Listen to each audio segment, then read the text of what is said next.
folks, here we go with the unboxing of the Shop BlackBerry priv that I ordered. I already have the AT&T model, and I just wanted to see what the difference was. I'm probably going to be returning the AT&T model just because I'd rather have a bloatware free phone. Here we go. I'd rather have a bloatware free phone than the one that comes from AT&T. So here we have the priv box from BlackBerry itself. I'd rather have this box than the not very attractive AT&T box, which is, let me get it, this one. I can't, this bothers me so much that AT&T ruins a good presentation with this cheesy orange and white box. Not feeling it. Didn't like it when I got it, and I couldn't wait to get this in. And the reason why I went to AT&T to pick this one up is because, you know, Shop BlackBerry is always dropping the ball. They don't know when they're going to ship it out, yada yada yada. So I've only had this AT&T one since Friday, and today is Tuesday night, so I've had some time to play with it. We'll talk about how I feel about the phone a little bit later, and let's get to opening the priv box over here. Try to be gentle with this so I don't mess up the box too much. I like to keep my boxes intact, so if I have to resell the phone, you know, I have everything that I need. So here we go. Did I miss some tape or something? It's nice and snug in here. There we go. It's the priv. Some complimentary dust. Let's take it out of the box over here. Plastic on both sides. No AT&T logo here. This is my AT&T one. As you can see, it has a little tramp stamp there. Okay. Maybe I'll do it with this light off. Light on. Oh, this is horrible. Okay. So let's take this plastic off so I can get less glare on the phone. Let's take the front one off.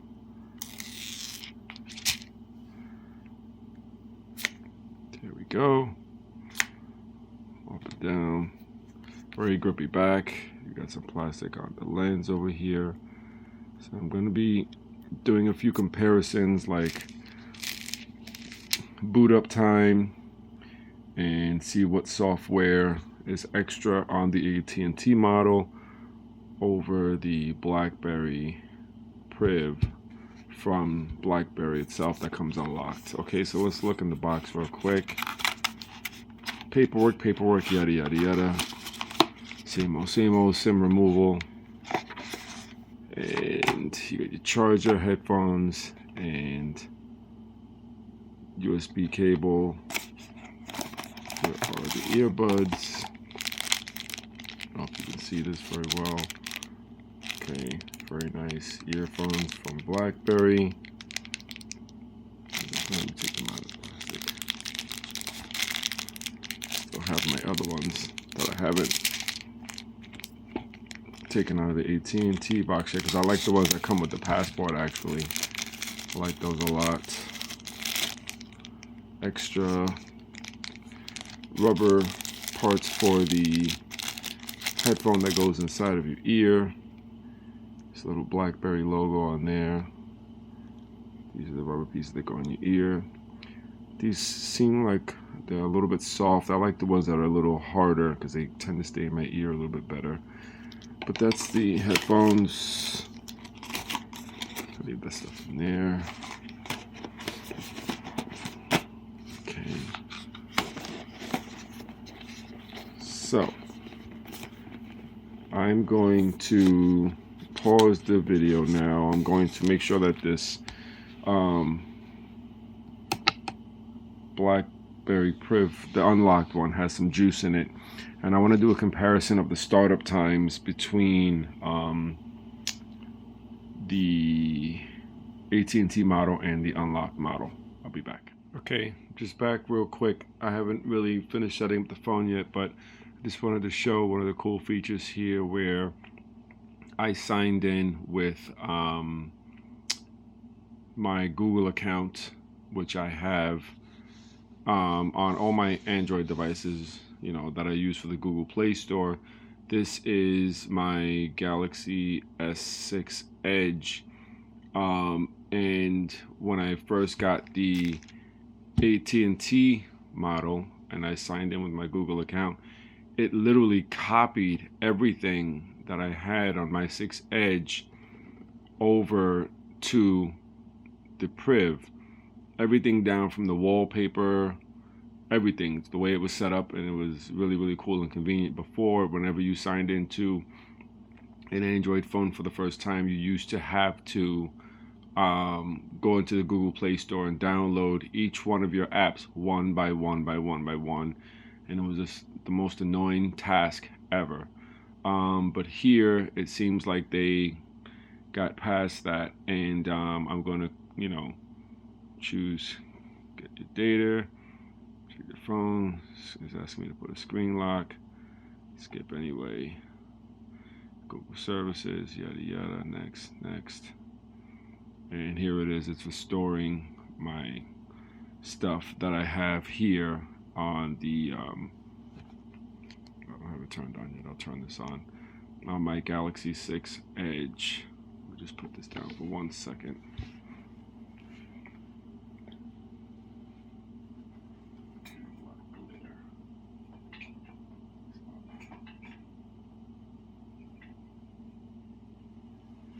Okay, it's a little bit better. I'm not getting so much glare from the there we go. It's a little bit dimmer, but at least I don't have the glare from the light bulbs here. Okay, so as you can see, this is my Galaxy 6 Edge. Got a little Iron Man wallpaper on there, just to show you. I'm going to unlock it. And this is how I have my 6 Edge set up. I have Nova Launcher on it, and I haven't tried Nova Launcher yet on the priv. I'm going to try it as soon as I get more acquainted with the phone, but I just wanted to show you how it's going to copy what I have here on here by me signing in. It's restoring. So I'm going to come back when it finishes restoring and show you how. Okay, I'm back here, and let me throw this on. You can see the folders aren't the same. Excuse me. But it tried to mimic it as best as possible. I have different rows down here, and when you're setting up the priv, it asks me if I wanted to use Nova Launcher, or if I wanted to use Nova Launcher or BlackBerry Launcher, and I should have shown that so that you guys can see what I'm talking about. There goes the green bar that shows the battery charge there. I should have shown it so that you can see the difference. I think if I would have chosen Nova Launcher, it would have set up the bottom row like the way I have it here, but instead it just put, you know, the apps wherever they, you know, it could go. So now what you have to do after you set up your priv from a backup like I did on this one, you got to go into the Google Play Store and go to My Apps, and there's like a zillion apps that are going to be downloading to update. I don't know why they don't come updated, but everything from BBM to all the BlackBerry type services, need to be downloaded. In this process, the phone gets very hot, understandably so, because it's downloading all these apps. So I'm going to wait until all these apps are downloaded, and then I'm going to come back. This usually takes about 20 minutes or so, depending, I guess, on your data connection that you have. Mine is pretty slow because it's DSL, but I'm going to come back and show once it's set up, and then I'm going to start doing the comparisons. Okay, be back. Okay, so now I have both devices finally set up. Unlocked on the left, AT&T on the right. I'm going to unlock them.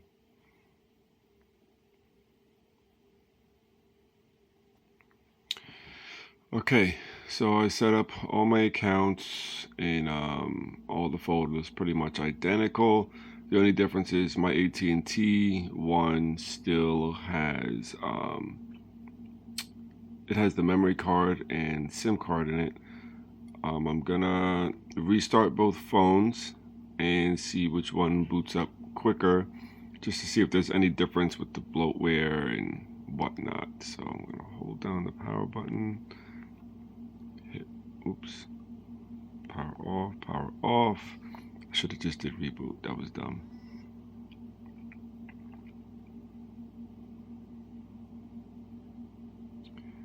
Okay, the AT&T one is taking a little longer to shut down, probably because it has a SIM card in it and whatnot. Okay, so what I did notice was that the power button on the AT&T model sticks out a little bit more, and this one is a little bit more flush. I guess that's an individual thing where I know one of the other reviewers online said that his was more flush and his was an AT&T model, whereas I'm finding the opposite. It's not a big deal, but I do like the fact that this one sticks out a little bit more. You can feel it better. Okay, I'm going to turn them both back on now. Okay, this one got a little bit of a head start, but we'll see how they boot up. This is my Galaxy 6 Edge, so you can see a size comparison. It's a lot bigger. 6 Edge is very, very compact. Let me get my iPhone out of here. This one had like a half-second head start, I guess, just because of the way I held the power button down.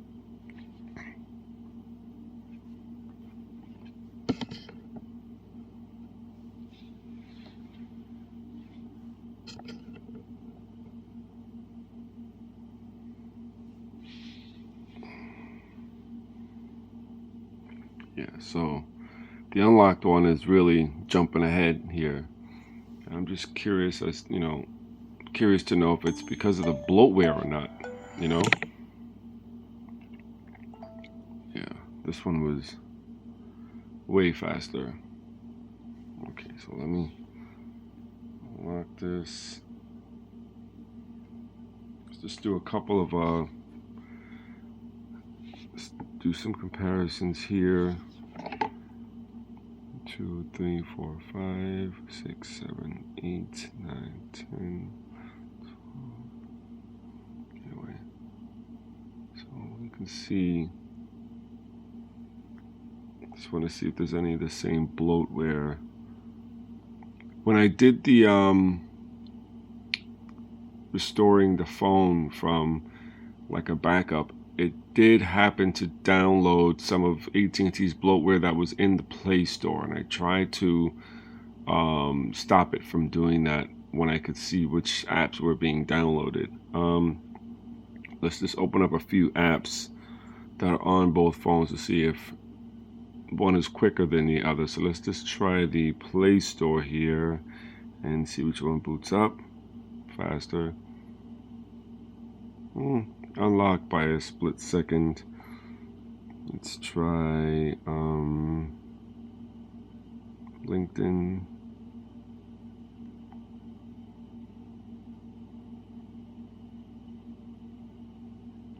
LinkedIn is a split second faster, so it's probably not. It's probably a very negligible difference in performance I'm just curious to see over a few days if the bloatware adds up to any loss in performance at all. The AT&T one opened up Amazon quicker, probably because I'm already signed in. See the calendar. Where is it?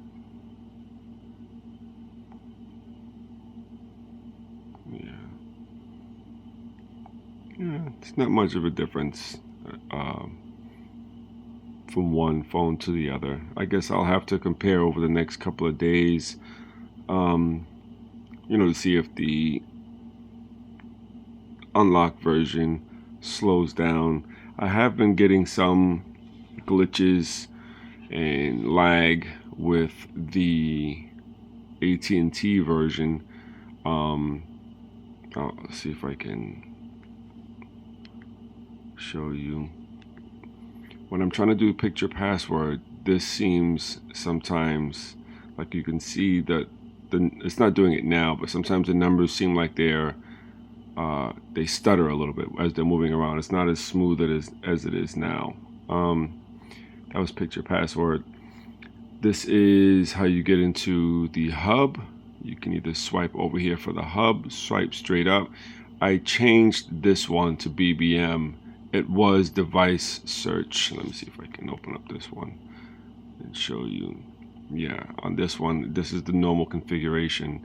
This one is it goes straight to search the device, which is pretty cool.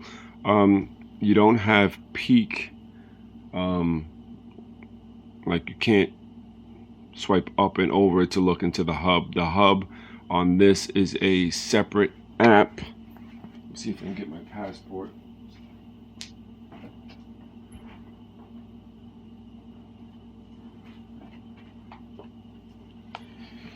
Here is my passport. Let's see if I can get this up quick enough.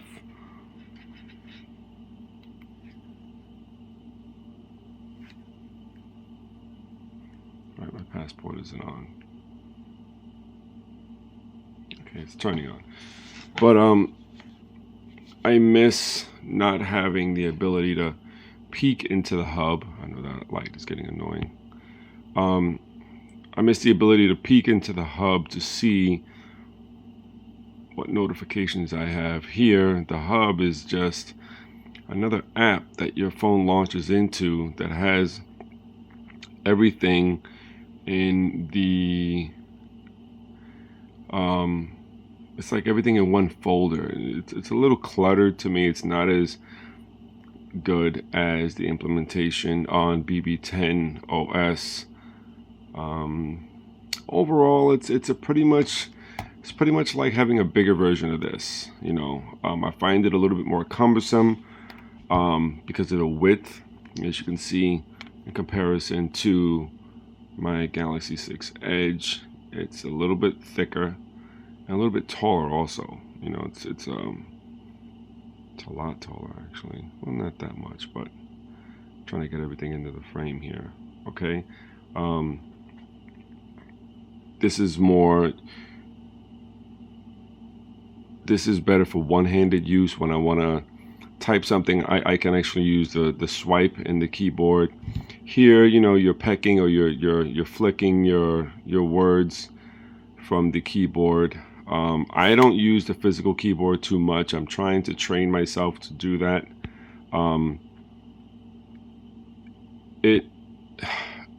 This is like the same type of keyboard as the Classic. The Classic has small keys like this, and they're very kind of annoying to use. I'm trying to train myself. My fingers are a little bit big, and it's capacitive like the Passport. Let me see if my Passport is on. I miss swipe to wake.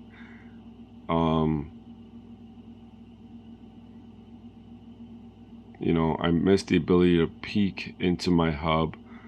That is awesome here. There's a lot of things from BB10 that I miss. I was really getting used to using the form factor of the wider screen. Reading some web pages are a little bit easier. I really wish that they would have built on this and just added Google Play services instead of building an Android device with BlackBerry services. It's not quite hashed out yet. You're still, dealing with a little clunkiness in